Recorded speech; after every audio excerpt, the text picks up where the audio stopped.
अस्सलाम वालेकुम नाज़रीन, आप देख रहे हैं हेलो जीबी। मैं हूँ शफालून। नाज़रीन, पाकिस्तान तहरीक इंसाफ ने नवंबर 24 नवंबर 2024 आज के दिन को पुरअमन एहतजाज, पूरा पाकिस्तान भर का एहतजाज की कॉल दी है। जिन्होंने अब डी चौक इस्लामाबाद के ऊपर उन्होंने एहतजाज करना है, उस पुरअमन एहतजाज को उस वक्त तक जारी रखना जब तक ये मंदरजे मुतालबात नहीं माने जाते। ये मुतालबात क्या है, मैं आगे जाकर मैं आपको बता दूंगा। पहली बात यह है कि पाकिस्तान तहरीक इंसाफ के कारकुनान के जो काफिले हैं वो रवाना हो चुके हैं मुल्क के मुख्तलिफ हिस्सों से, हर हिस्से से हुए हैं। लेकिन बात यह है कि उनके जहाँ से स्टार्ट हुए हैं ये काफिले, वहाँ भी रुकावटें खड़ी की गई हैं। रोड को खोदा गया है।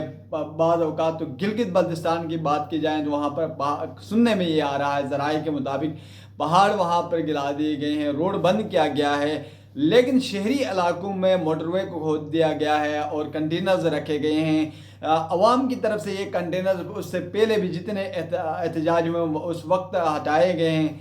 अब उन्होंने डी चौक के ऊपर तक पहुंचना है और डी चौक के ऊपर पहुंचने का अब ये फाइनल कॉल जिसका नाम दिया गया उसका मतलब क्या है, उसके वजूहात क्या है जो पाकिस्तान तहरीक इंसाफ ने मुल्क भर से कारकुनान के लिए एहतजाज की कॉल दी है। उसके दर्जे मुतालबात पाकिस्तान तहरीक इंसाफ की तरफ से रखे गए हैं जो आगे के जाकर मैं बता दूंगा। अब यह है कि पाकिस्तान तहरीक इंसाफ के सीनियर अरकान की तरफ से भी ये फैसला आया है कि जब तक ये मुतालबात हल नहीं होते हम इस धरने को, इस एहतजाज को जारी व सारी रखेंगे और डी चौक के अंदर ये हम ऊपर डेरा डाल देंगे जब तक ये मुतालबात हल नहीं होते और हमें इस चीज़ का इंसाफ नहीं मिलता। और पाकिस्तान तहरीक इंसाफ के इन कारकुनान को जब उनको धमकियाँ मिली, उनको रुकावटों का सामना होना पड़ा, सुनना पड़ा, तो उन्होंने ये कहा कि हम उस वक्त तक एहतजाज जारी व सारी रखेंगे और एहतजाज के डी चौक में हर सूरत पहुंचेंगे जब तक ख्वाह हमारे लाशें गिरा दी जाए, ख्वाह हमें मार दिया जाए, ख्वाह हमें दफन किया जाए, ख्वाह हमें घर जिंदा वापस आना न पड़े, तब तक हम इस एहतजाज को कामयाब बनाकर ही आएंगे। ये रियासत को, पाकिस्तान की हुकूमत को ये बता दिया है कि हम इस चीज़ से पीछे नहीं हटेंगे, हम एहतजाज करके ही रहेंगे। अब मौजूदा बात यह है कि पाकिस्तान तहरीक इंसाफ के काफिले निकले हैं, इस्लामाबाद तो नहीं पहुंच चुके हैं, मुख्तलिफ जगहों पर जहाँ जहाँ रुकावटें आ रही हैं उन सारी रुकावटों को हटाते हटाते पहुंचने की कोशिश कर रहे हैं और आ रहे हैं। पाकिस्तान जो पाकिस्तान के मौजूदा यानी मौजूदा जो वजीर दाखिला है मोहसिन नकवी साहब की तरफ से भी सख्त धमकियाँ मिली और उन्होंने ये कहा कि हम रियासत की रिट को चैलेंज होने नहीं देंगे। उसी के साथ पाकिस्तान जो इस्लामाबाद हाई कोर्ट को जो हुक्म है उस पर फॉलो करेंगे, उसको हम डिनाई नहीं कर सकते हैं।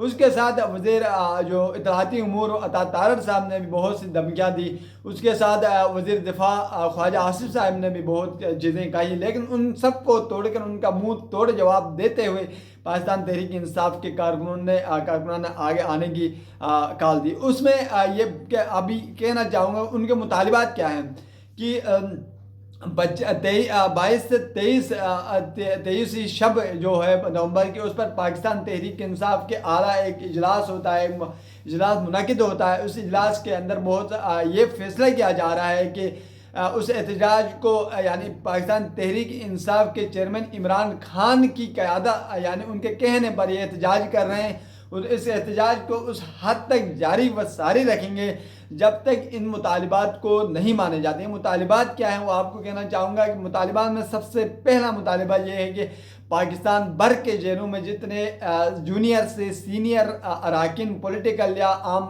कारकुन हैं उन समेत पाकिस्तान तहरीक इंसाफ के बानी इमरान खान को रिहाई नहीं मिलती तब तक ये एहतजाज जारी व सारी रखेंगे। ये एक मुतालिबा हुआ। दूसरा मुतालिबा ये कहा गया कि 26वीं आइनी तरमीम जो की गई है उसका ख़ात्मा होना चाहिए, उसको ख़त्म किया जाए। ये दूसरा मुतालिबा है, तब तक हम इस एहतजाज को जारी व सारी रखेंगे। तीसरा मुतालिबा ये है कि 8 फरवरी 2024 کو جو اس کا الیکشن ہوا، پاکستان کا جنرل الیکشن ہوا، اس کا جو مینڈیٹ چوری کیا گیا، جو مینڈیٹ اٹھایا گیا پاکستان تحریک انصاف سے، یہ مینڈیٹ کا واپس نہیں کیا جاتا تب تک یہ احتجاج جاری و ساری رہے گا۔ یہ تین مطالبات ہیں۔ سب سے پہلے تو عمران خان سمیت تمام کارکنان کیا کہتے ہیں کہ ان کی رہائی ہونی چاہیے۔ دوسرا یہ ہے کہ جو 26ویں آئینی ترمیم کی گئی ہے، جس کے ذریعے عدالتوں سے ان کے اختیارات اٹھائے گئے، ان کو واپس کیا جائے، آئینی ترمیم کو ختم کیا جائے۔ تیسرا مطالبہ یہ ہے کہ 8 فروری میں الیکشن میں جو مینڈیٹ چوری ہوا اس کو واپس کیا جائے، جو پاکستان تحریک انصاف کا مینڈیٹ تھا جس کو چوری کیا گیا وہ واپس کیا جائے۔